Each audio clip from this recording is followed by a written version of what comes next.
Magandang araw kaibigan. Welcome ulit sa Pinoy Recaps. Ang pelikulang pag-uusapan natin ay ang action fantasy movie na Samaritan na ipinalabas noong 2022. 25 taon ang nakalipas, may isinilang na kambal sa Granite City na nagtataglay ng kapangyarihan. Hindi ordinaryo ang lakas ng dalawang bata. Ito ay si Samaritan at Nemesis. Mabait ang mga ito pero dahil sa pambubuli, hindi sadyang nagagamit ng mga bata ang kanilang lakas. Dahil dito binansagan sila ng komunidad na mga salot. Kaya isang gabi, sinunog ng mga tao ang bahay ng mag-anak. Nakaligtas ang kambal pero hindi ang kanilang mga magulang. Dahil sa nangyari lamaking may puot at galit si Nemesis sa mga tao.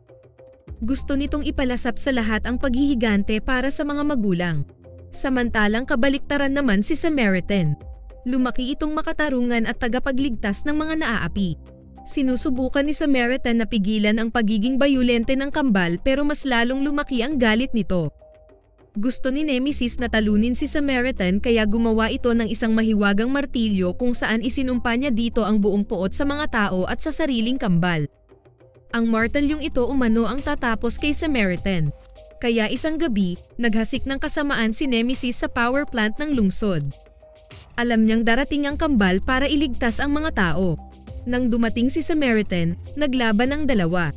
Iniisip ng mga tao na matatalo ni Nemesis ang kambal dahil sa taglay nitong lakas na nasa martilyo nito. At sa hindi inaasahang pagkakataon, sumabog ang buong power plant na ikinamatay ng dalawa. Pero sa kabila ng kwentong ito, para sa batang si Sam, buhay pa rin daw si Samaritan. Sinusubaybayan nito ang isang writer na palaging nag-i-update tungkol sa superhero niyang si Samaritan.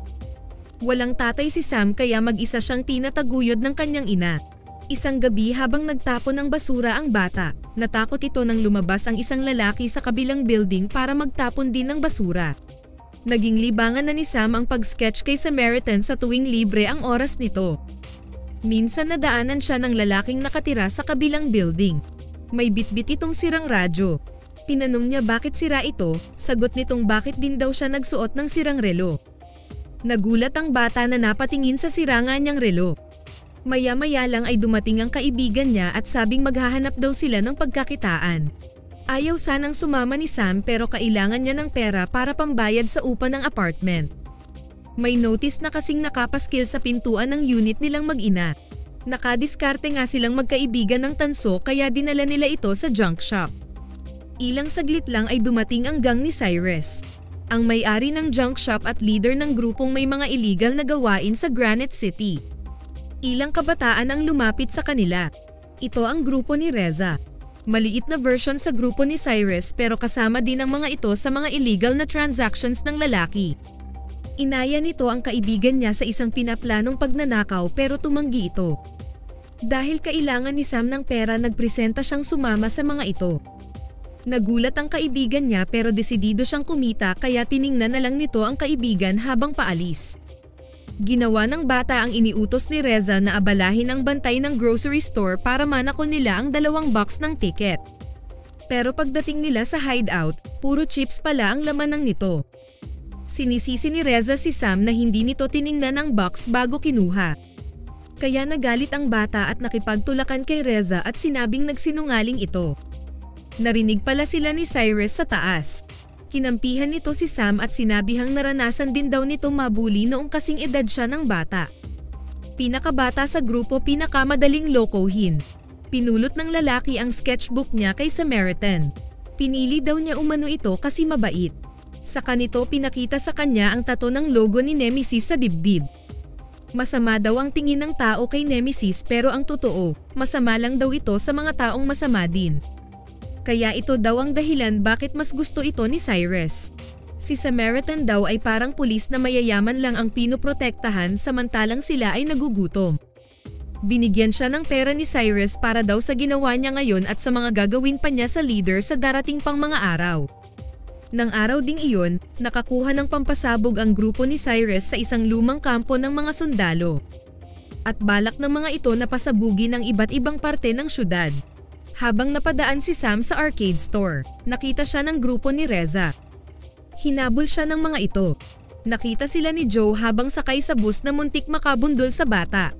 Nang maabutan si Sam ng grupo ni Reza, bogbog ang inabot ng bata. Pero biglang dumating si Joe at pinagtatapon ang mga gangster. Nasaksihan ni Sam gaano kalakas si Joe. Pinatayo siya ni Joe nang biglang naglabas ng patalim si Reza para saksakin ang lalaki. Pero nahawakan ito ni Joe at sa sobrang lakas ng pagkakahawak naiupi ang patalim. Nagsitakbuhan ang grupo ni Reza saka siya iniwan ng matandang lalaki. Hindi makapaniwala si Sam sa mga nasaksihan. Dito na pumasok sa isipan niya na si Samaritan ang nagligtas sa kanya. Napangiti ito ng pulutin ang yuping kutsilyo. Simula noon na curious na si Sam sa katauhan ni Joe. Isang gabi, pinasok ng grupo ni Cyrus ang armory ng police station para nakawin ang mga naiwang gamit ni Nemesis, ang mask at ang mahiwagang martilyo nito. Dinala ni Sam kay Albert na writer na nagtatrabaho sa isang bookshop ang natuklasan niya kay Joe. Masayang sinabi ng bata na natuklasan na nito ang totoong Samaritan. Pero hindi naniwala ang lalaki dito dahil marami na umano itong sinabing natuklasan na si Samaritan pero mga ordinaryong tao lang pala ang mga iyon. Pero nakinig ito sa bata nang magbigay na ito ng pera. Fanatic din pala ni Samaritan ang writer. Dito na narinig ni Sam ang iba pang kwento tungkol sa kambal. At ang tungkol sa mahiwagang martilyo ni Nemesis. Kung gaano kalakas ang kapangyarihan nito. Maya-maya lang ay pinakita ng bata ang kutsilyo kay Albert. Pero hindi pa rin ito mapaniwala na si Joe na isang besurero ang totoong Samaritan. Isang araw, anabangan ni Sam na makaalis na si Joe saka ito pumasok sa apartment ng lalaki. Dito niya nakita ang journal ni Joe na ang laman ay puro ginupit na lumang mga balita tungkol kay Samaritan. Masaya ang bata sa natuklasan. Pero nang magkita sila ulit ni Joe, itinanggi ito ng lalaki. Na fan lang daw din ito kagaya niya. Sinabihan siya ng matanda na tigilan na niya pag-iisip na ito si Samaritan dahil naiinis na umano ito sa katumawid nang biglang nabundol ang lalaki ng sasakyan. Ang grupo pala ito ni Reza na sadya talagang binundol si Joe.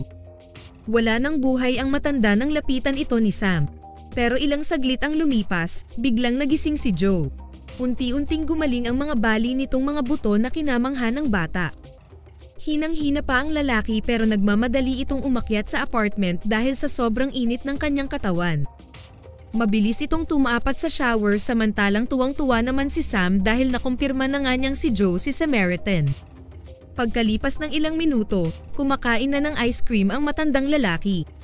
Pinaliwanag niya sa bata na kailangan niyang palamigin ang katawan dahil kung hindi, sisabog umano ang puso niya. Nagtataka si Sam kaya sinabi nitong ito daw yung mga katangian ni Nemesis. Pero hindi na siya pinansin ng lalaki.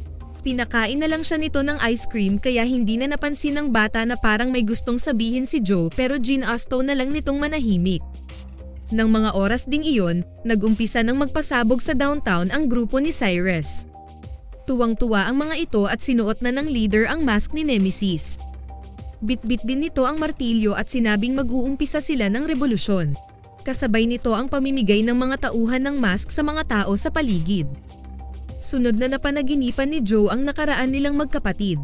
Napanood na din niya sa TV ang ginawa ni Cyrus pero ayaw niyang makialam sa kaguluhang ito. Ayaw na niyang gawin pa ang mga dati niyang ginagawa. Kaya napag-aralan na rin daw niya maging manhid sa mga nangyayari sa paligid. Ganon din ang sinabi niya kay Sam.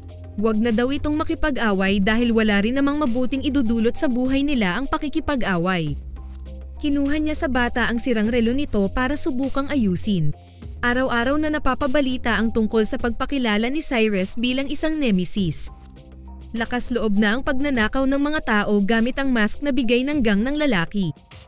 Sa tuwing magkasama si Sam at Joe, hindi talaga mapigilan ng bata ang pagbanggit kay Nemesis na sumisira sa mood ng matandang lalaki. Ngunit hindi alam ng bata iyon. Si Joe lang ang nakakaalam bakit umaasim ang mukha niya sa tuwing binabanggit ang kanyang kambal. Habang pauwi si Sam, nadaanan siya ng gang ni Cyrus. Pinasakay siya at dinala sa hideout nito.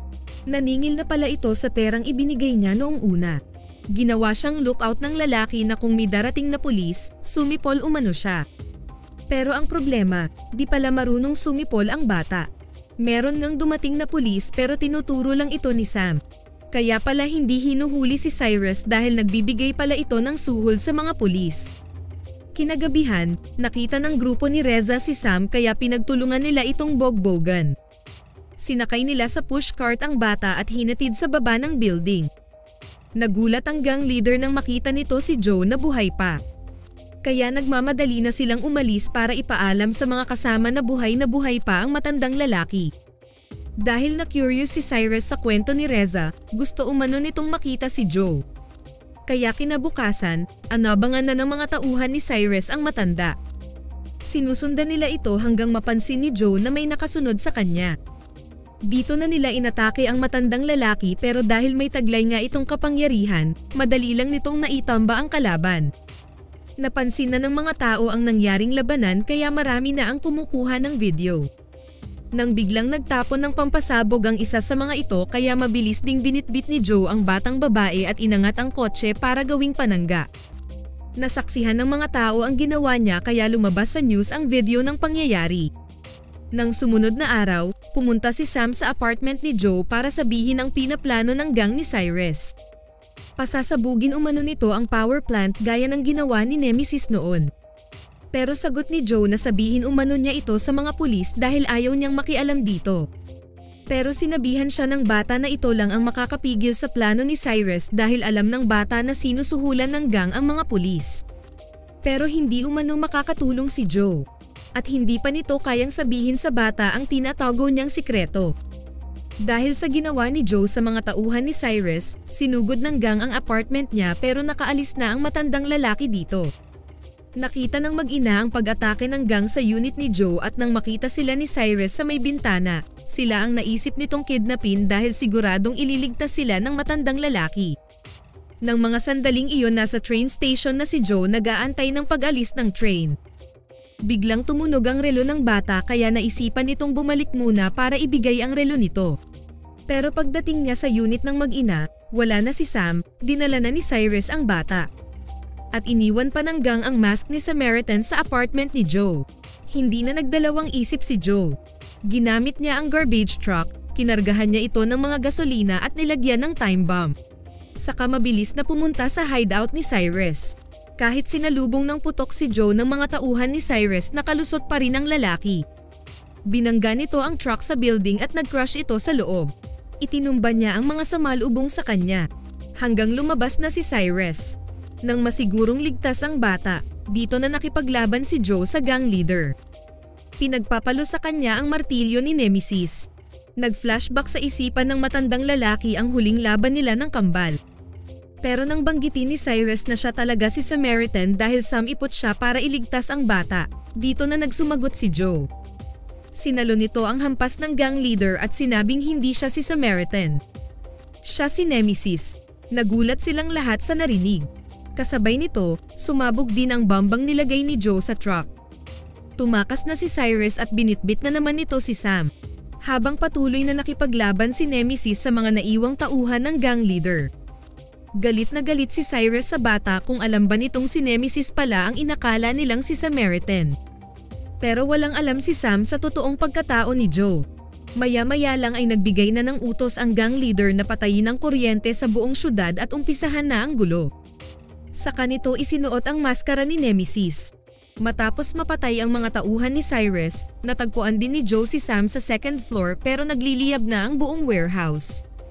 Binitawan nito ang martilyo at lumapit kay Sam. Pero habang nakatalikod si Nemesis, pinulot ng gang leader ang martilyo at hinampas nito ang lalaki. Dahil matanda na at pagod na rin si Nemesis, nabugbog siya ni Cyrus. Mukhang naulit pa ang senaryo noong naglaban sila ni Samaritan. Pero ngayon siya naman ang nahulog sa nagliliyab na apoy. Ngunit nakawala si Sam kaya inatake nito ang gang leader. Dahil dito nagkaroon ng pagkakataon si Nemesis na mabawi kay Cyrus ang martilyo at inipit ang mga braso ng lalaki. Binuhat niya si Cyrus sa kainihagis sa ibaba. Tinapon din niya ang kanyang maskara. Dito na nag-flashback ang totoong nangyari noong naglaban sila ni Samaritan. Matatalo na siya ng kambal pero nahulog ito sa nagliliyab na power plant. Kaya nang makaligtas siya, namuhay siyang ordinaryo. Bilang respeto sa nawala niyang kambal. At biglang nahimatay si Nemesis dahil sa sobrang init ng katawan kaya sinira ni Sam ang fire hydrant. Bumulwak dito ang malakas na tubig na tumama sa lalaki. Nang mahimasmasan si Joe, tumakas na sila sa nagliliyab na building. Tumawid sila sa kabilang warehouse. Kinumpirma ulit ni Sam kung siya ba talaga si Nemesis. Na pwede naman daw niyang baguhin ang sarili. Pero sagot lang niya sa bata na nasa puso ng tao kung ano ang pipilin, ang maging masama o maging mabuti. Sana daw piliin ni Sam kung ano ang tama sa kalumisan si Nemesis. Paglabas ni Sam, hindi niya sinabi ang totoo sa mga tao. Nabuhay daw si Samaritan at ito ang nagligtas sa kanya. Pero sa di kalayuan nakita niya si Nemesis na tumango lang sa kanya sa katumalikod. Sana nagustuhan niyo ang pelikulang ito. Maraming salamat sa inyong panunood. Kita-kits tayo sa susunod na video.